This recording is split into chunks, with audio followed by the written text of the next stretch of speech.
Naghahanap ba kayo na mauutangan nyo dyan online? Tapos, ito yung mga nakalagay. High credit limit, low interest, at merong fast receipt. Tapos, 80,000 pesos yung credit limit. Nako, may bago na naman guys na loan application na lumabas. So, dito guys, this time, wag nyo muna siyang i-install kasi sisilipin ko muna kung anong meron sa kanya. So, dito guys, ang pangalan niya is si Bilis Peso. Under siya guys ng Jitlaka Lending and Trading Corporation app. As of now, guys, meron siyang 4.8 stars and 340 ratings. Medyo marami-rami na rin yung nakakapag-rate dito. So, this time sa vlog natin, titignan ko kung okay siyang utangan, kung talagang higher credit and low interest. So, syempre sa mga bago dyan sa mga loan application at bago pa lang mangungutang, ito talaga yung hahanapin nila. And syempre, yung wala ding harassment din, diba? Kasi, as of now, kung ikaw ay bago pa lang dyan mangungutang online, makakarinig ka na agad ng mga bad side ng mga loan application. Pero this time, kung gusto mo namang mag-try mismo, syempre, payo ko sa iyo na wag ka munang mag-i-install hanggat hindi mo pa alam kung magkano yung totoong ipapaloan niya sa iyo. And dito nga si Bilis Peso, no, bagong loan application. So, silipin ko muna kung magkano yung pwede niyang ipautang sa atin. But before that, guys, kung ikaw ay bago pa lang dito sa aking channel, so, i-click mo na po yung subscribe button at i-like tong video na to kasi meron po akong pa-weekly Gcash giveaway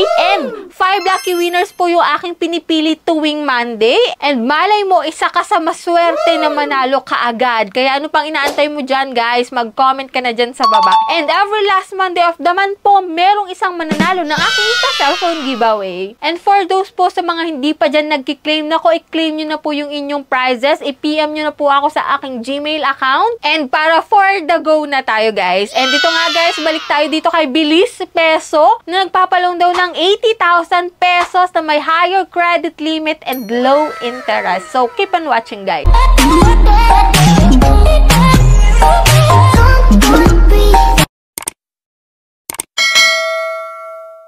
So, disclaimer, no, hindi porket po binalag ko ay nire-recommend ko na sa inyo na utangan nyo. So, dito guys, make your own research at manood muna kayo ng reviews bago kayo mag-click ng mga bagong loan application na yan. And ito nga guys, no, si Bilis Peso, aking susubukan para sa inyo para makita nyo kung okay siya at magkano ba talaga yung totoong ipapaloan niya sa atin. 80,000 ba or what? Ayan, si Bilis Peso po is hindi available sa Google Play Store. Sa App Store lang po ito available. So, as of now, wala pa siya sa Google Play Store, no guys? And yan nga, meron daw siyang safe and reliable borrowing and using at any time. So, security daw, ayon sa ads niya. Fully functional, convenient, and fast. Online application convenient process, large credit limit. Yan, 80,000. Professional financial lending software, professional. Yan, mga professional daw sila. Anyways, i-review na natin siya, guys. So, click natin dito, guys, yung enter. And as usual, maglalagin ka po using your active mobile number kasi doon magsisend ng verification code. So, click natin yung login. Ayan, guys, no, 10,000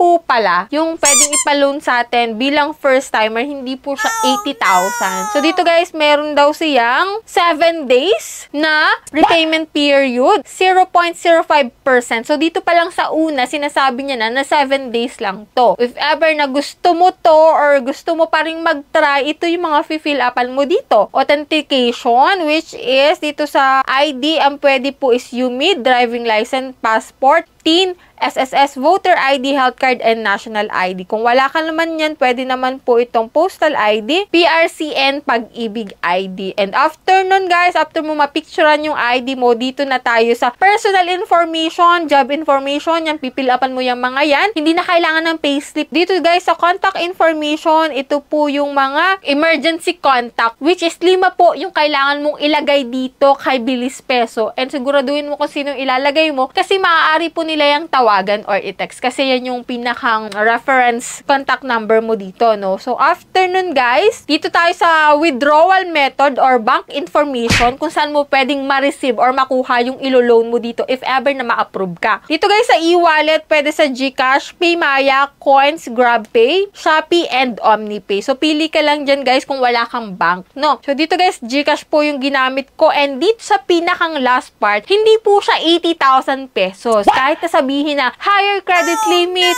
low interest sa mga ads nila, 2,000 lang po yung na-approve sa akin. Pero, depende pa rin to guys. No? Hindi naman pare-pareho tayo ng loan amount na ma-approve. Kung 2,000 sa akin, pwedeng mas mataas pa sa inyo guys. No? Depende pa rin. So, dito guys, 2,000 yung na-approve sa akin. Tignan natin kung magkano yung totoong marireceive ko sa 2,000. Bakit ko sinabi? Kasi sa 2,000 na yan, may babawas pa po dyan. Sure. And yan na nga po, no? So, ito yung pinakang loan details ng 2,000 pesos. So, dito ang disbursal amount, ito yung magkano yung marireceive mo. 1,200 na lang po sa 2,000. Sa repayment amount naman, 2,000. Ang balik nito ay 2,000. 1,2 lang yung makukuha mo within 7 days. And ang processing fee is 667 pesos. May interest siya na 13 pesos. And risk control service fee na 120 pesos. Yan yung mga binawas ha. Kung susumahin mo yan, lumalabas na 800 pesos yung kanyang interest within 7 days. Ano, go pa rin ba kayo dito kay Bilis Peso kahit 2,000 lang yung pwedeng ipaloan niya sa akin and 7 days na agad yung repayment period. So, para sa akin guys, malaking X para sa akin kasi 7 days lang tapos 800 agad yung ikinaltas. Ito pa